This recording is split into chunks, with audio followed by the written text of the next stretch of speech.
Hi friends. నాది.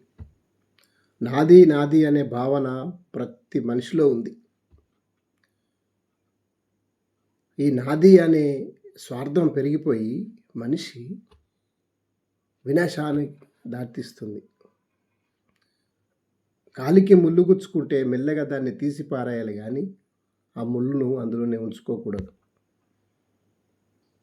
చెడు భావాలు కలిగిన మనిషి చెడును తీసివేయాలే గానీ, చెడు మార్గంలో నడవకూడదు. కొలనులో ఉన్న తామర పువ్వు బురదలోనే పెరుగుతుంది. కానీ ఆ బురద దానికి అంటదు. ఒకవేళ నీకు అంటిన బురదను నువ్వు కడుక్కోవాలంటే ఆ బురదను తీసివేయి. ఒక తామర పువ్వులా నీటిలో నుండి ఎలా వికసిస్తుందో అలా వికసించు.